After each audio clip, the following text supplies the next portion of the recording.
sa première nuit de liberté. Mon père à Paris l'a passé, endormi sur une poubelle. À Belleville dans la rue Louis Bonnet, peut-être bien qu'il pensait encore à son Statel. Ses seuls parents, sa seule famille, un cartable au cuir meurtri, des photos couleur sépia, quelques pièces d'or remises en confiance par un vague ami d'enfance, resté dans un camp quelque part. Tate, oi tatele, il me manque ton accent. Tate, oi tatele, que ton sommeil soit moins pesant. Armé d'une petite aiguille, de quelques mètres de fil, tailleur de son métier, il reprit son travail, et la vie vaille que vaille, à force de volonté. Présentés à Madeleine, ils ont parlé de leur peine, de leur joie dans un atelier. Leur seul langage, un bel espoir, entre un bonjour, un au revoir, ils ont fondé leur foyer. Tate, oi tatele, il me manque ton accent. Les chroniques du Shtetl sur Seine, pour Yiddish pour tous, par Jean-Claude Lonca. Sois moins pesant. Bonjour à toutes et à tous, y compris celles et ceux qui adorent le lait, mais qui ne le supportent plus. J'adore le lait. J'adore en mettre dans mon thé, de boire du chocolat chaud ou d'en boire frais sans rien. Et voilà. Ma beauté intérieure s'offusque méchamment à la descente de ce liquide et elle me le fait savoir. J'ai tout essayé. Lait demi-ceci, lait demi-cela, mi-machin, mi-truc, pas de pis-aller, désespérant. Bon, j'ai découvert ce qu'on appelle faussement le lait de soja. Et maintenant, il y en a de différentes sortes, à la noisette, à l'amande, etc. J'ai lu les bienfaits que cela apporte et depuis, moi aussi, j'ai un sourire qui s'affiche sur mon bide comme dans la pub pour un yaourt. Enfin, presque. Paraît que l'eau de soja serait la boisson préférée des végétariens. Avec l'âge, j'ai diminué ma ration de bidoche rouge, mais je n'arrive pas à m'en passer complètement et de là à devenir végétarien. Mon grand-père maternel, Lazar Erlinger, est né le 3 janvier 1891 à Bichava, dans la région de Lublin. Ma grand-mère, Perla Zilberstein, est née à Siedlce, le 11 juin 1895. Siedlce est à 104 km de Lublin et Bichava n'en est qu'à 26. Alors, pourquoi mon grand-père ferait 172 km pour aller travailler à Siedlce? C'est un hasard que le rencontre. Ma grand-mère avait 14 ans quand, avec ses parents, ses frères et ses sœurs, elle se rend à Lublin pour visiter de la famille et aussi pour y faire des achats. Les Zilberstein ont un atelier de confection qui tourne bien à Siedlce et il a une bonne réputation. Par un hasard, comme la vie sait en créer, Lazar Erlinger va sur Lublin dans l'espoir de trouver un employeur. Il découvre la grande ville avec ses turbulences et son agitation, les gens qui marchent dans les rues sans se connaître et sans se saluer. Le petit provincial se sent paumé. Il loge dans une auberge-taverne et dans une chambre à partager avec d'autres jeunes hommes qui ne peuvent se payer le luxe d'avoir une chambre pour eux seuls. Lazare se promène en ville et Lublin est parmi l'une des plus importantes cités de Pologne. Le commerce y est prospère. Nous sommes en 1909 et celui que ma grand-mère appellera affectueusement Luzecki a tout juste 18 ans. La Pologne est toujours sous l'emprise de la Russie et les premiers mineurs polonais arrivent en Allemagne puis en France. En 1919, le nombre augmente. Que l'on soit chrétien ou juif, une enquête demandée par le préfet du Pas-de-Calais 10 ans plus tard montre l'hostilité à l'égard d'un afflux d'étrangers. Alors la question suivante qui est posée, quelle est l'aptitude de l'immigrant polonais à s'assimiler? La réponse est nette. Je devrais dire Niais, aucune. On en rit maintenant. Juif ou non juif, dans l'entre-deux-guerres, ce fut un rejet largement dominant du français dit moyen. Les Polonais, on les traitait de sales Polacs, aussi bien les juifs que les non-juifs, tous dans le même panier. Avec la crise économique des années 30 dans les entreprises du Nord et de l'Est, on souhaita les voir licencier les premiers, et même, on ne voulut plus les voir du tout et on leur balançait « va-t'en en Pologne ». Lublin possède depuis la période médiévale son Kazimierz-Rzeczowski, inutile de traduire. De ce quartier va sortir une ville nouvelle, et Lublin va devenir magique pour les Juifs, et peu à peu, les familles aisées peuvent rejoindre les quartiers non réservés. Lublin se visite, elle a une communauté juive importante, et elle a en son sein la plus prestigieuse école rabbinique. La famille de ma grand-mère est religieuse. Lors d'un Shabbat, les Zilberstein, avec un Z, qui deviendront Zilberstein avec un S, se rendent à la synagogue Maharshal, la plus grande synagogue de la ville de Lublin. Cette magnifique construction ne sera pas épargnée par les horreurs qui seront perpétrées plus tard. En ces temps du début du XXe siècle, il est d'usage que les familles prospères invitent un jeune homme démuni pour lui offrir un repas. Lazare se rend à la synagogue pour l'office du vendredi soir, et dans la chaleur du temple, 4 yeux vont se croiser, et ce sera le coup de foudre. Il n'est pas d'usage qu'un jeune homme aborde une jeune fille. Ils vont pendant tout l'office se dévorer du regard, elle au balcon et lui en bas, au bout, vers la porte d'entrée. Lazare n'étant pas un des élèves de la yeshiva et étant un nouvel arrivant et inconnu, il n'a aucune chance de pouvoir être présenté et avoir un repas. Le rabbin fait connaître ses élèves aux familles riches, et c'est en toute confiance que les jeunes hommes sont acceptés pour un repas. Lazare retourne à l'auberge, le cœur tout remué. Il est tombé amoureux. Le samedi soir, Lazare retourne à la choule et il fait bien. La famille Zilberstein est là à nouveau. Perla voit Lazare et lui sourit. Les hommes prient en bas et les femmes sont à l'étage. C'est sous prétexte de vouloir un livre de prière que Perla dit à sa mère qu'elle descend pour s'en procurer un. Ils sont juste sur des étagères dans le hall d'entrée. Pourtant, Perla ne sait ni lire ni écrire et pas plus le yiddish que l'hébreu ou que le polonais, mais elle connaît les prières par cœur, alors que Lazare parle yiddish, hébreu, polonais et allemand. Lazare voit Perla se lever et descendre. Il la suit des yeux, et elle, en marchant dans la rangée du balcon, elle le regarde. Il la voit descendre, il n'hésite pas, il se lève. Quand elle arrive vers l'entrée, il la suit, et ils se trouvent l'un en face de l'autre. Ils sont comme dans un sas, les portes donnant sur l'extérieur sont fermées, et celles donnant l'accès à l'intérieur aussi. Ils n'auront pas beaucoup de temps pour se parler. Ils se présentent l'un à l'autre en se dévorant du regard. Ils se disent rapidement comment ils s'appellent et ce qu'ils font. Lazare explique qu'il est venu à Lublin chercher du travail. Il est tailleur. Perla lui dit que son père tient un grand atelier à Sliedice et qu'il y a toujours du travail pour un bon ouvrier. Elle donne son adresse, et Lazare, qui possède une excellente mémoire qu'il gardera jusqu'à la fin de sa vie, retient les informations.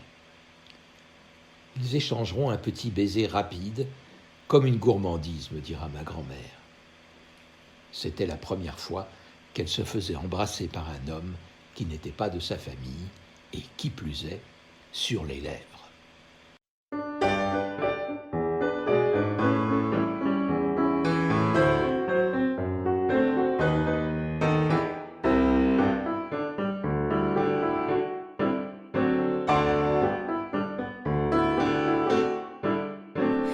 Es ist gewesen in der Sommernacht.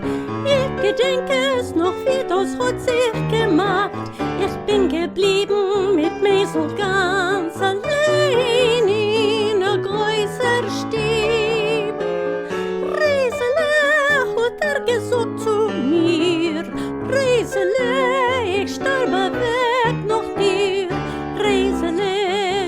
bist mein Herz, du weißt gar nicht, wie ich hab dich lieb. Oi, heint bin ich so wie eine Almone, ich gehe rein wie ohne Kopf. Oi, ich bin doch jetzt in der Sekunde, ich soll nicht bleiben sitzen bis in Goyen Zop. Och, Mesel, Kim kisch dein Resel, kisch mich geht und fein. Resel, wird ständig bleiben dein. Du weißt nicht, wie ich bin schon gern, du sollst schon meiner werden, Mesel.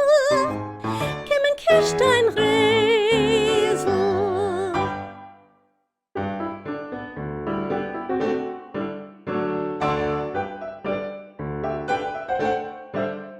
Ich gedenk, es geht mit 2-3 Jahren zurück.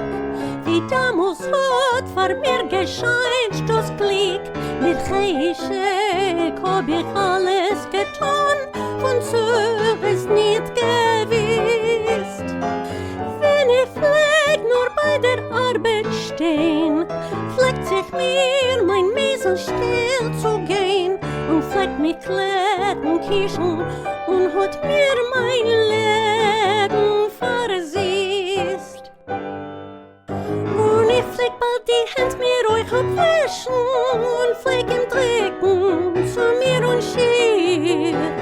Euch heint hab ich schon keinem nicht zu kischen und mein Mesel will nicht kommen mehr zu mir. Och, Mesel, Kim kisch dein Resel, kisch mich geht fein. Resel, wird ständig bleiben dein. Du weißt nicht, wie ich bin schon gern, du sollst schon meiner werden, Mesel. Kim und kisch dein Resel.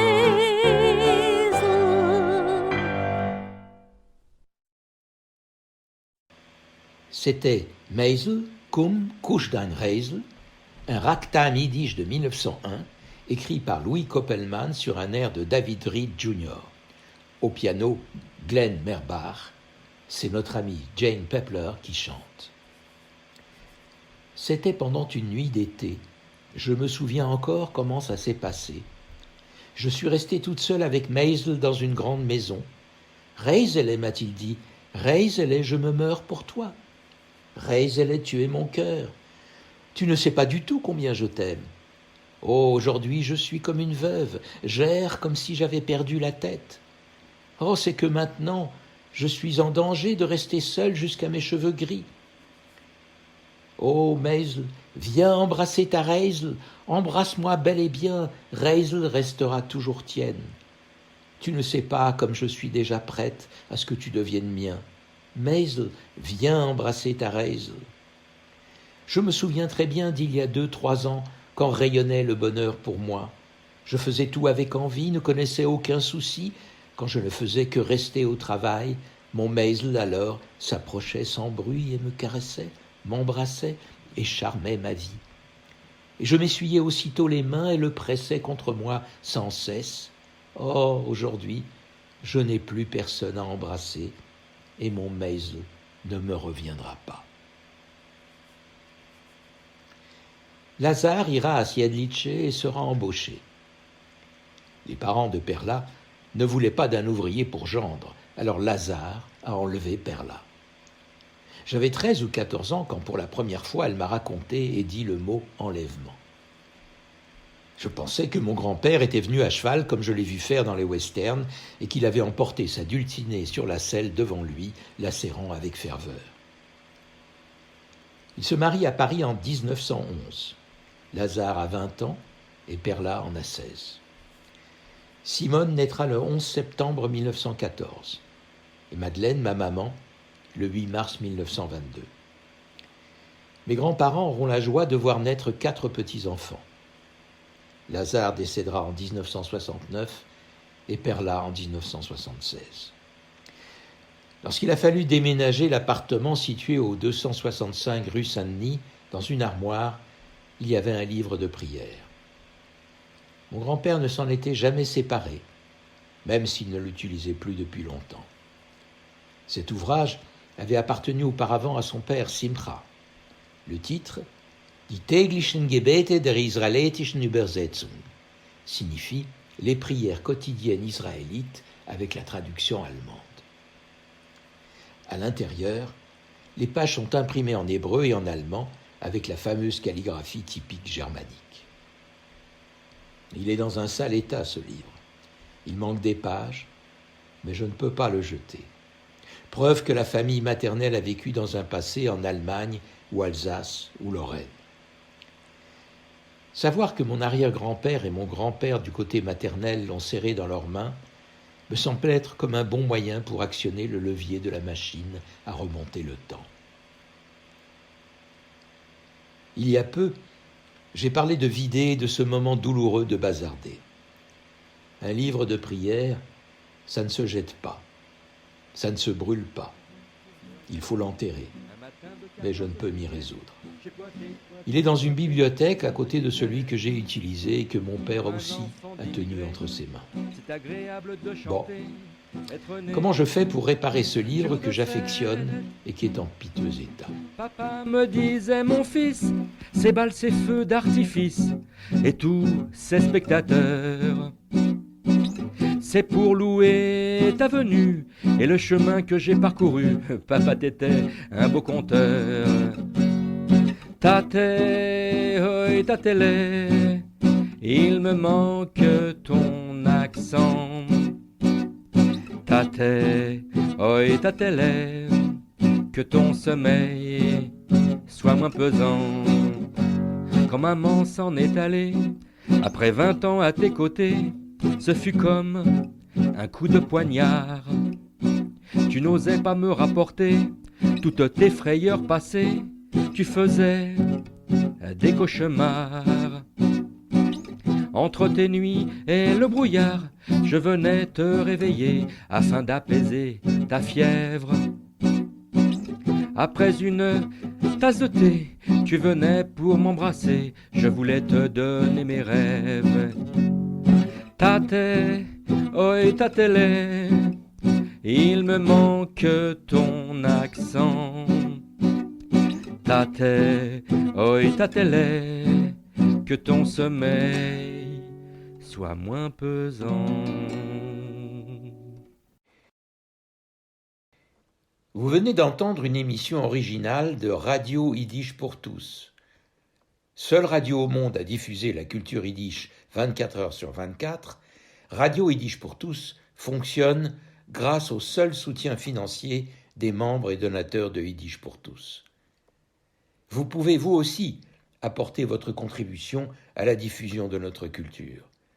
Pour cela, rendez-vous sur notre site www.yiddishpourtous.org www.yiddishpourtous en un seul mot, .org